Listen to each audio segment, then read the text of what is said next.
The children in Santal Pargana villages, they would say in Hindi, I mean, I'm translating in Hindi, but they would say in Santali, Diku se nahi padhenge. Why? Because the Diku doesn't know the language. First. Two, only is there to dehumanize your existence.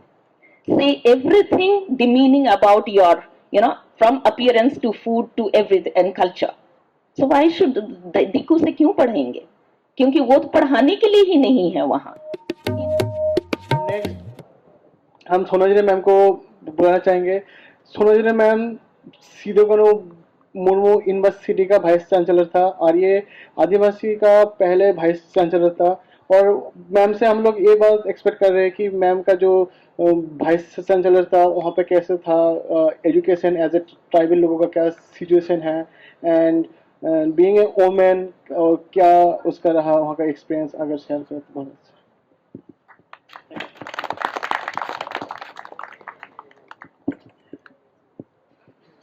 I really wanted to start by wishing the way I would do in Dumka, the Jotoko Johar. Jotoko is to all, to one and all. So thank you very much, Chandan, for inviting me on this eve of tomorrow being Birsa Munda Jayanti, and also to in the name of this Forum for Adivasi Discourse. We hope that the discourse will continue. First of all, बहुत सोच रही थी कि किस भाषा में बोलना, यहाँ बातचीत होगी, इंग्लिश में होगी, हिंदी में होगी, इंग्लिश में होगी, but I think for the advantage and for ease of communication we can limit to English also. As Chandan mentioned that he requested me to speak about my experience of being at the helm of affairs in Sidhu Kanu Murmu University. This is in Dumka, in Jharkhand, in the eastern part, Santal Pargana, those of you who would know the geography of Jharkhand. And it was a proud moment for me to be the Vice Chancellor of Sidhu Kanu Murmu University, because I could gather a little bit more about, go back out of my computer science and be in SKMU, as well as to connect with the university or educational institutions which are down in all our states also as state universities, because being in Delhi, being in JNU is a privilege, and I do understand that each one of you, like Dr. Badbayal was mentioning that he came in 89, but each one of you have had your journey to reach here. But then after being here, what? I think that is what I would like to take up and speak about. It was a proud moment for me to be a Vice Chancellor in this university, because I got to learn little more about Santal Hul.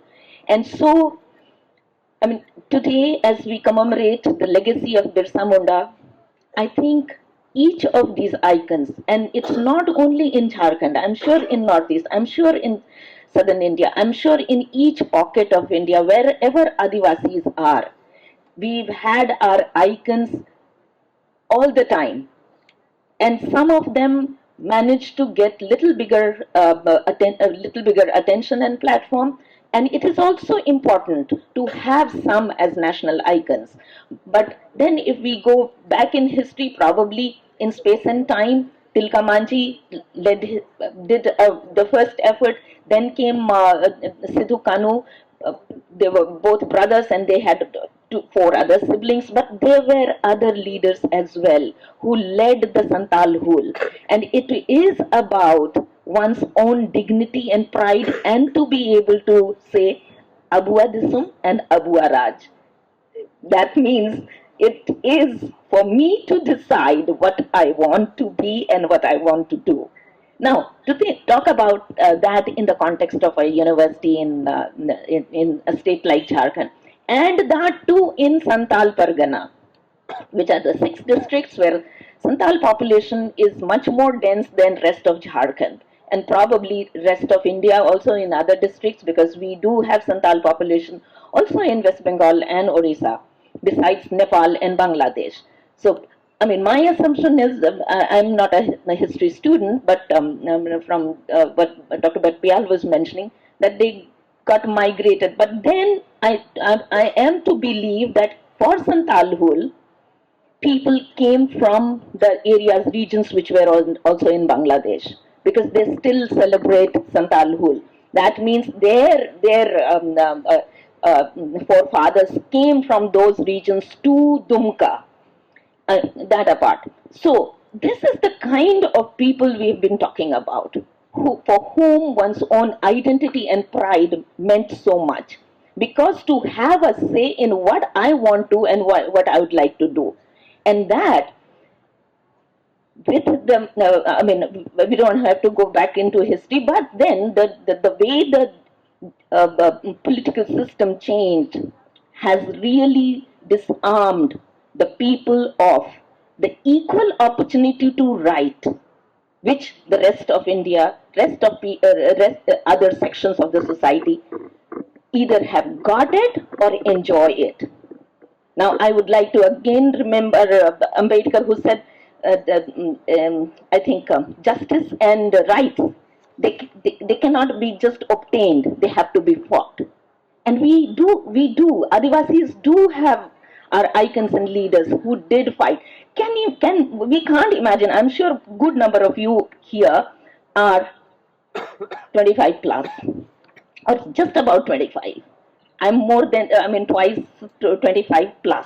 Okay. But in that short age or period, to have this realization and to mobilize the community towards saying that it should be our say in what we want to do and what we want to be. That's really mind-boggling for me. But then he did work. Birsa Munda did work. Likewise, each of the icons, each of our leaders have done their bit.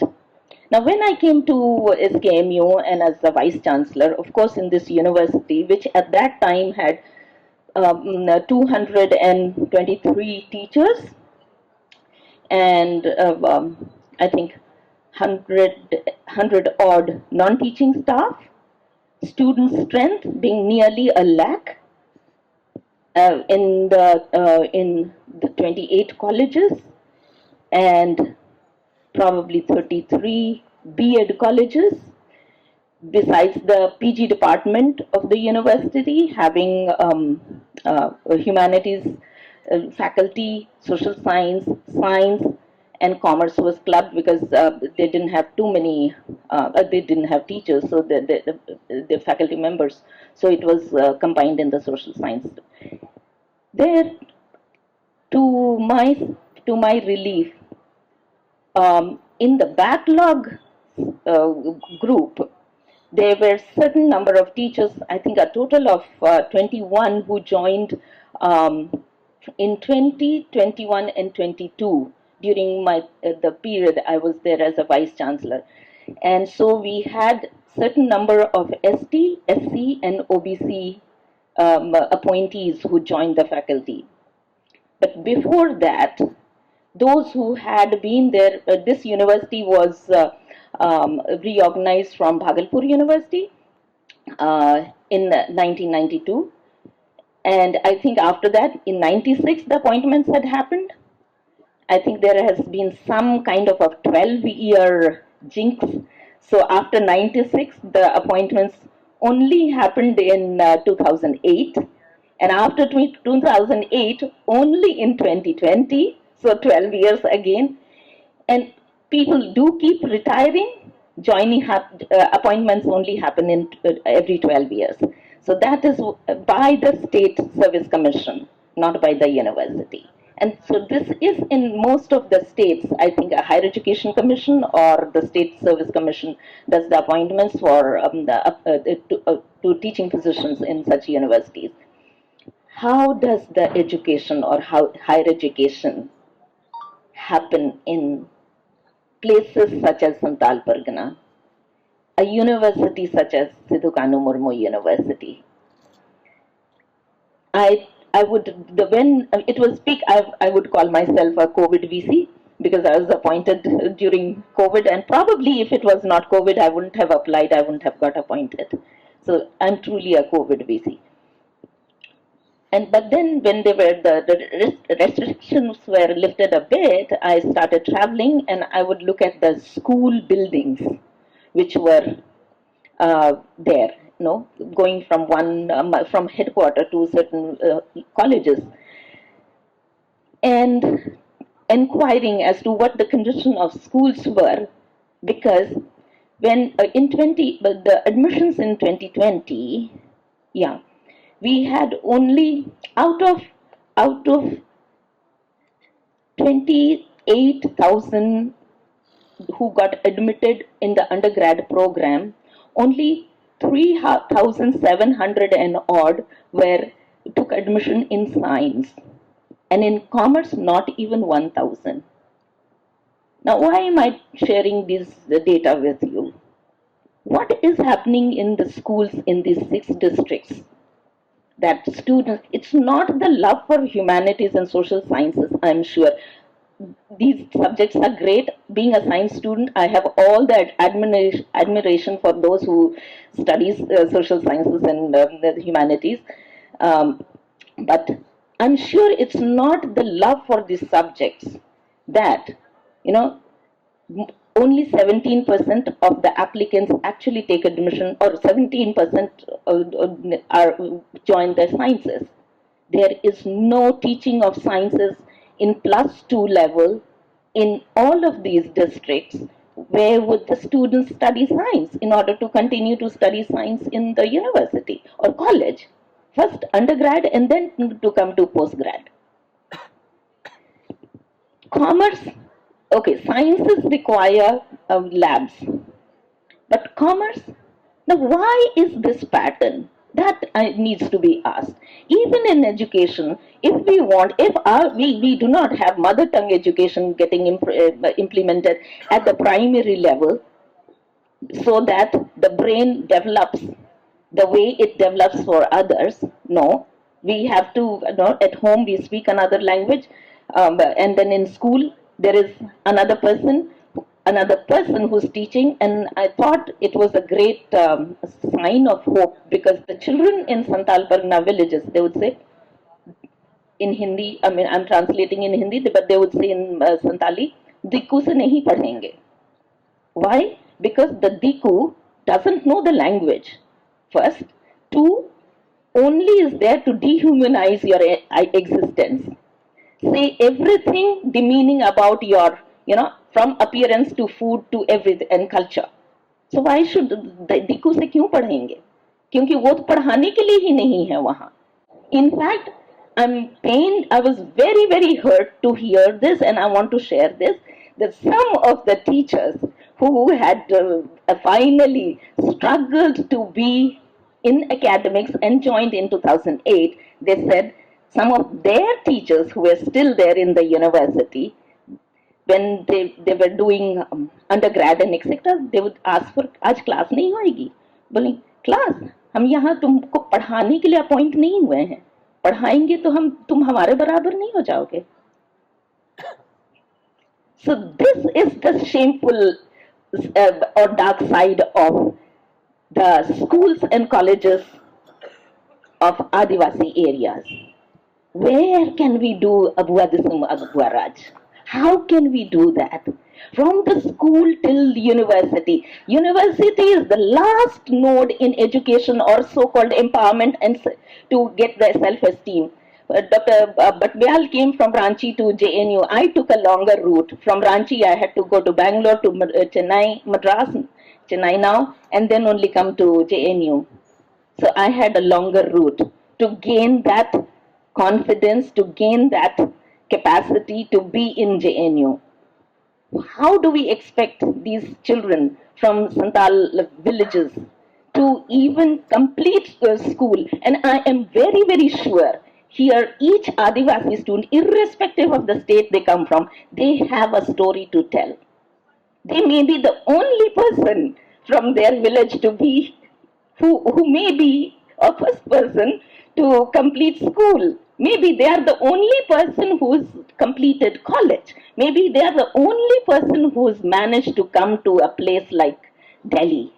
And I am sure each student has a story to tell. And I think it is on the eve of Birsa Jayanti, I would like to request each such student, we need to have a platform, Chandan, we need to have the platform so that each of such students' story gets coded and documented, because each person is an inspiration. And I think that is a very, very minuscule reflection of, of progressing towards Abwadisum Abwaraj. Because if education is one of the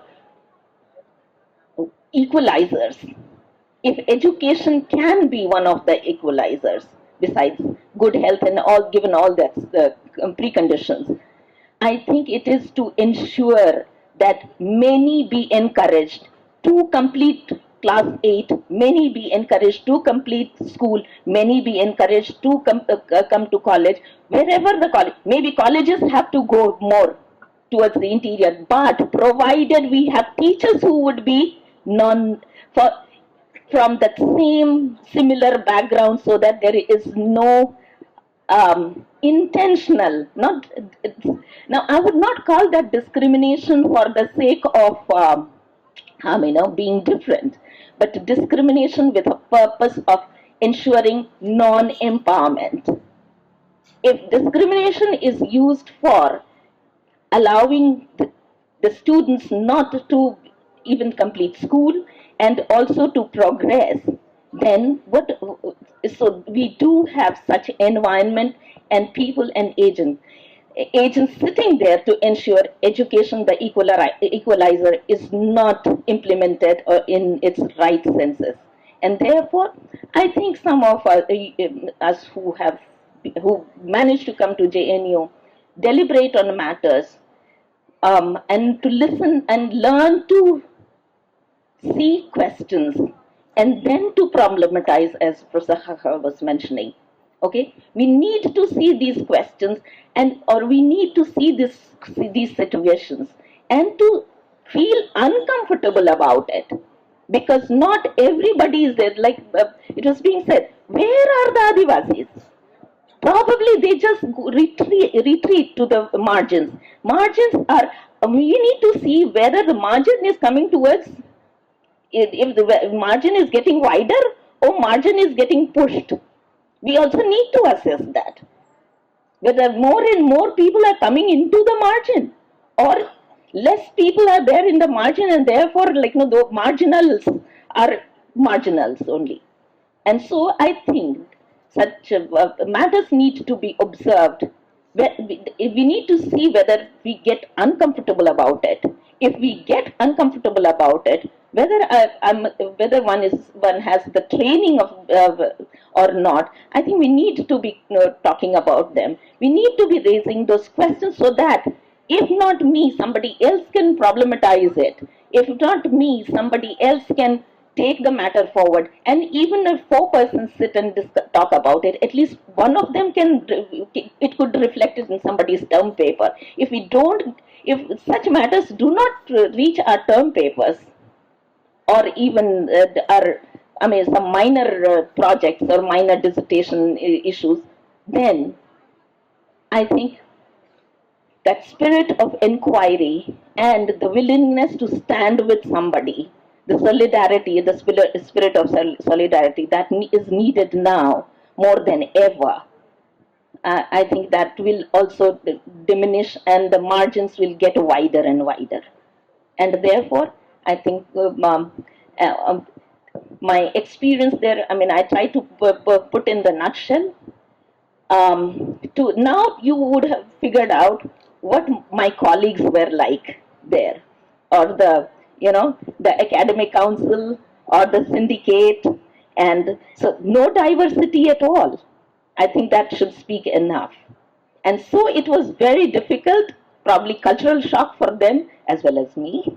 But then a couple of them said, "Madam, 3 साल के बाद क्या होगा? It will be back to square one." I said, 3 साल तो है ना? 3 साल में ये तो आप देखिए कि क्या पॉसिबल है, और क्या हो सकता है और क्या होना चाहिए. Let it go back to the square one. But then, at least for those 3 years, I did try to question the non-diversity which prevailed. Not to, I didn't try to question. I think from JNU I carried these slogans: gender justice, social justice, natural justice. So I said my decisions would be, if are not within the scope of these three justice, then let me know. If they are not in the interest of the student, then let me know. And so I think because of being strongly, putting my thoughts across, and at also not getting bulldozed half the time, I was able to at least take on take on matters uh, for gender justice, for social justice, and natural justice, and then other things. Yeah, even one last thing that I'd like to mention here is there has been a culture of advances by the staff, non-teaching staff who had for whom they are still in the fourth pay commission. Okay, so you can imagine the salary they take home. So for festivities, especially Durga Puja, to Diwali, there are holidays there, but then they would have festival advance. I said festival advance लेना क्यों जरूरी है. नहीं नहीं festival कैसे मनाएंगे. I said okay कितना लेना है. So they had each time the association would demand so many lakhs and lakhs. I said अच्छा ठीक है फिर before the next advance नहीं recovery हो जाएगी. How much do you take home? How much does the least paid staff take home? There was never a question, even in the, or it was, there was never this thought, even in the association, how much would the least paid staff take home for 11 months before he would again get into the next the advance for to be repaid in 11 months before the next advance. So I think such matters of being insensitive can is the norm of the time and space, but to be able to be to look at some of the things closely as to besides the how much each teacher was taking classes and how many students actually came to classes and why did they not take classes. There are many other experiences, Chandan, but then I think what is important is that education, if is considered as empowerment and equalizer, education in our own states of domicile should be given a serious thought. What can be done and how it can be addressed so that it actually becomes a tool of empowerment towards even being articulate about what we feel should be done can only be done. And I think another thing, just one last matter. It seems a reply to one of the RTIs during 2020 or 21 was on how many SC and how many ST vice chancellors were there in the entire country. It was said over 1,500 universities, state, central, as well as private, so public and private. Only 4 vice chancellors from SC background were there. And just to match that, only 4 ST also. Should these be the figures? Should these be the figures? Now, these also speak. Now, if these are the figures which are going to continue, then where will our say be? Where will people come and where will the Adivasis be visible, or where would Dalits be visible? Where would the minorities be visible? Or even if they are visible, not for the namesake, should they be only there, if ever, for namesake, but to be a voice, to be able to say, this is our independent India. अरे ये मेरा राज है तो मेरी भी बात होगी, मेरा देश है तो मेरी भी बात होगी. So the say, where is the space for the voice? We have to do whatever needful, little or big, to bring the voice also, so that dreams such as Abwadism Abwaraj can continue and be realized, maybe not in your generation, your children's generation, or my grandchildren's children's generation. Thank you very much.